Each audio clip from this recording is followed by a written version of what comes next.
Hey, I'm gonna be reading a book today. Oh, no. That's not me, anything. Okay, and too bad you ain't seen any pictures. November, Saturday. Most people look forward to the holidays, but this stretch between Thanksgiving and Christmas just makes me nervous, Rick. If you make a mistake in the first 11 months of the year, it's no big deal, but if you do something wrong during the holiday season, you're gonna pay for it. Hey, Mum says maybe you would have got more presents if you hadn't pinched your brother last week. Too much pressure to be on your best behaviour for a whole month. I can well handle 6 or 7 days in a row, but if they move Thanksgiving to the week before Christmas, it'll be fine by me. Alright, look. Yeah, that's your mum saying the little thing. I'll do the little thing. Christmas families don't celebrate Christmas a lot because they don't have to do stress out whenever they do something wrong at this time of year. In fact, I have a few friends that Saturday who I think act a little extra dirty around now just because they can. The thing that really makes me nervous is this whole Santa issue. The fact that he can see you when you're sleeping, he knows when you're awake. It really creeps me out. I started wearing sweatpants to go to bed. I don't really want Santa seeing my underwear. I'm not really convinced that Santa has the whole time to keep an eye on you 24 hours a day. Anyway, after that, he can only check once each kid, once or twice a year for a few seconds, and with my luck it happens, it's the most embarrassing moment. Santa really does see everything you do, then I could be in trouble, so when I write to him, I don't say what I want for Christmas and or that I use my letters to paint myself off the best possible light. Dear Santa, I did not throw a crab apple to Mrs. Taylor's cat, even if it thought they might look like that from a distance. Seriously, dread. Carefully. Then there's a naughty or nice list they're always talking about. You hear about it, but you never actually get to see it. So it's up to grown-ups to tell you where you stand given moments, and some things about the just doesn't seem like. If you help, like Greg Mum says, if you help me with your groceries, I'll bet that would be just enough to make on Santa's nice list. I kind of wonder how accurate this list is anyway. There's a kid named Gerard Poole who lives up the street from me. And if there's anyone who deserves his naughty list, it's him. But last year he got a dog bite for Christmas. Don't even ask me what Santa was thinking of that one. It's not just Santa who's got my worry about either. Last year Mum was going through some old boxes and found a homemade doll on her from her childhood. Mum said it's a doll, so it's Santa's scout, and his job is to watch kids behave and report them back at Santa at the North Pole. Oh no. But I'm not a fan of this idea. First of all, I think you have a right of privacy in your own home. A setting Santa scout gives me the willies. I don't really buy the idea of this doll feeding Santa information, but just in case, I try to be extra good whenever when I'm in the same room as Santa's scout, of course. But probably it doesn't matter anyway, because my older brother Roger is always constantly feeding Santa's scout bad information about me. Every morning when I wake up, Santa's scout is in a different place. I guess that's supposed to prove that he travelled to the North Pole overnight, but I'm starting to wonder if it's really logic to move some.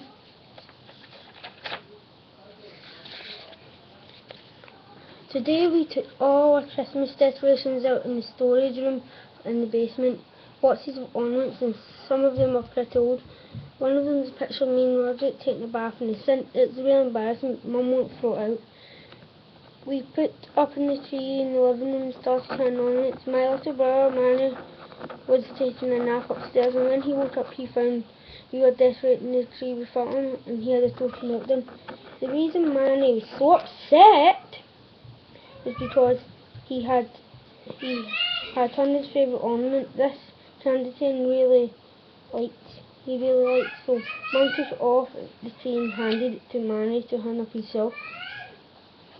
But Manu wanted his ornament to be on first, so the whole tree had to get put down to take this way, so we should just get it as missing out the little things like this, and some things aren't like that. I'm sure to change them a tiny bit. We're on page 10, we're doing up to page 21. And that's just the kind of thing that happens in my house every single day. Mum hasn't started to use the threat of Santa as the way of getting Manny to behave, but I'm sure she will soon. I don't think it's such a good strategy of keeping us in the line through, because the second Christmas is over, Mum doesn't have any real lever. Right before Thanksgiving break, there was a contest at school to see who could come up with the best anti-bullying slogan in the grade, and the grand prize was a winning pizza party for the winning team. Only you can stop bullying. Form up a team of 5 people and come up with the best anti-bullying slogan. The winning team will get a pizza party in the cafeteria. Let's make bullying extinct for life. Everyone wanted a pizza party, and the people didn't care what they had to do to win it. 2 groups of girls in my grade came up with slogans. They were really similar. Each group accused each other of stealing their idea. Just for the same, bullies are mean, bullies are meanies. The whole situation spun out of control, and eventually the vice principal had to step and stop the whole thing from turning into a full-scale riot. Aristotle only has one real bully this year, and anyway, his name is Dennis Root, and all these signs and posters everywhere. I'm pretty sure he's getting the message. No bullying zone. Stop bullying now. Bulldoze bullying.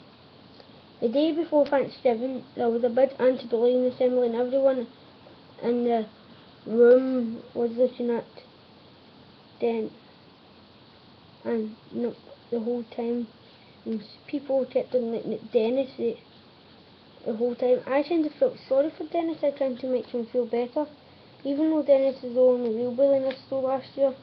We had a bunch of them, not this year. We had a bunch of them last year. They were constantly getting people picked, and one recess teacher set up a station in the playground. Some kids could press a button if they really needed grown-up attention. Well, the teacher's station just ended up being a convincing place for all the bullies to hang and find their next victims. The teachers said teasing counts as bullying too, but I don't think there's any way that they're going to put a stop to that. Kids are always calling each other names, that kind of thing at my school. In fact, one of the reasons I try to stay under the radar is because I don't want to end up getting stuck with a nickname like Cody Johnson did.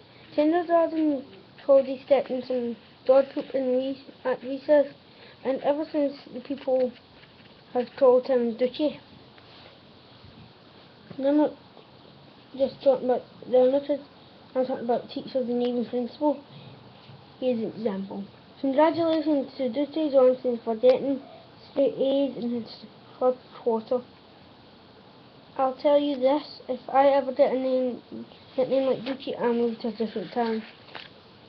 But what would probably happen is someone from my old school would try to move to my new town, and the whole thing would just start back again. The teachers always said that when you're getting picked on, you should tell an adult. I think that's a good idea, but it didn't work out so well when I was getting bullied. There was a kid who lived in the neighbourhood next to me, and for some reason everyone called him Nasty Pants. Every time me and my friend Riley went through the Nasty Pants neighbourhood, he chases with a stick. Oh no, it's so scary. The fin was actually getting to really stint. And the fin was, me and Riley had to use the woods in that neighbourhood. Not. Me and Riley had used that neighbourhood for a short trip, but now we have to use the woods to get out of our way to avoid getting our harassed by nasty pants. We did exactly what the teachers always tell us to.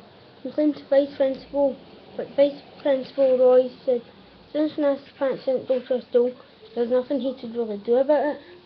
After getting chased a few more times, I decided I had enough. I had to tell my dad about this situation, and I was afraid Dad was going to say I needed to toughen up and deal with the problem myself, but I was surprised. Dad said he had problems with bullying at my age, and he knew just what I was going through.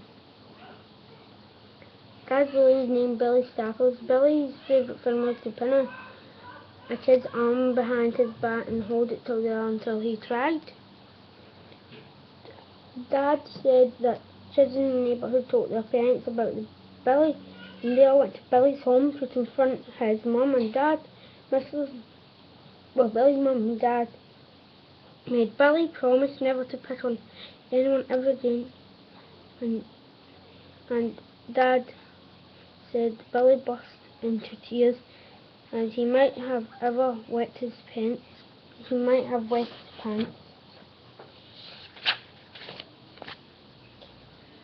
After hearing the story, I think Billy Stafford would have been in a match for math pants. I told Dad liked the idea of complaining to the bully's parents, and Riley told his parents to come over, but he just ended up bringing his dad because we needed much backup as he could.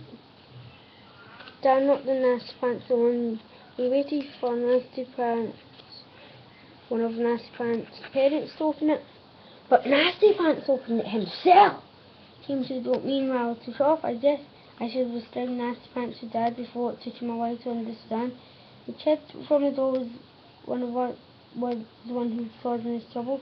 Dad talked to Mrs. Nasty Pants, and she told Dad our son was only 5 and he was just getting a little wound up sometimes. That's page 21. I'll do page 22 to 36 tomorrow. Bye. So stay awesome and sorry about no intro, trouble.